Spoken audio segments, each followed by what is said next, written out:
Deferred revenue expenditure is that expenditure for which payment has been made or a liability incurred but which is carried forward on the presumption that it will be of benefit over a subsequent period or periods.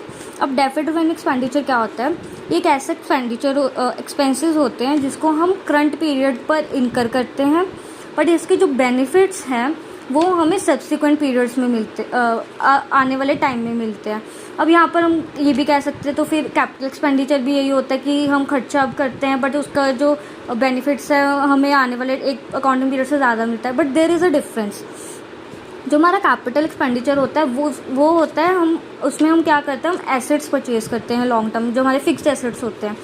वो जो है हमारे जो business की जो earning capacity है उसको increase करता है. बट जो डेफर्ड रेवेन्यू एक्सपेंडिचर्स होते हैं वो एक खर्चा होता है हमारा रिवेन्यू को जनरेट करने के लिए. वो जो हमारी अर्निंग कैपेसिटी होती है बिजनेस की उसको मेंटेन करता है. वो इंक्रीज़ नहीं करता बट वो उसको मेंटेन करता है.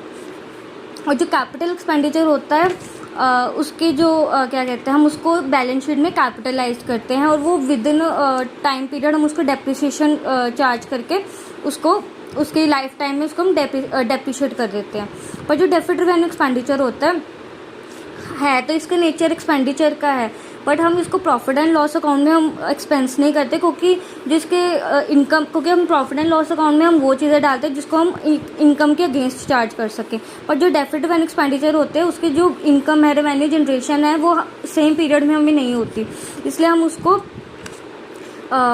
प्रॉफिट एंड लॉस अकाउंट में नहीं डालते. हम उसको बैलेंस शीट में लेकर जाते हैं और उसको हम विद इन अ पीरियड हम उसको रिटर्न ऑफ करते रहते हैं. जैसे सपोज अगर मैंने इस साल में मैंने कोई डेफर्ड रेवेन्यू एक्सपेंडिचर करा तो उसके जो खर्चे मेरे को आने वाले 5 साल में मिलने हैं, तो हर ईयर जितना मेरे को रिवेन्यू खर्चे के बेस पे हमें रिवेन्यू जनरेट हो रहा है उसके अगेंस्ट में मैं उस डेफर्ड रेवेन्यू एक्सपेंडिचर को एक्सपेंस करती रहूँगी और उसको रिटर्न ऑफ करती रहूँगी. और ऐसे करके एंड ऑफ द 5 ईयर जो हमारा डेफर्ड रेवेन्यू एक्सपेंडिचर है उसका जो अकाउंट है वो ख़त्म हो जाएगा.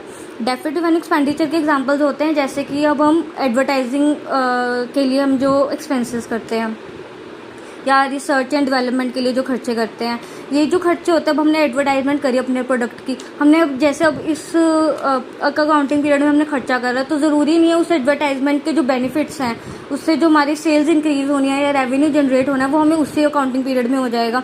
वो आने वाले कई सालों तक जाएगा. वो हम एक एग्जम्पशन लगा देते हैं उसका जो बेनिफिट है हमें 5 या 7 सालों में होगा, तो वो 5 या 7 सालों तक हम उसको रिटर्न ऑफ करते रहेंगे. खर्चा हमने भले इस अकाउंटिंग पीरियड में किया पर जो उसके बेनिफिट्स हैं वो हमें आने वाले पीरियड्स में मिलेंगे. That's all about deferred revenue expenditure. Thank you.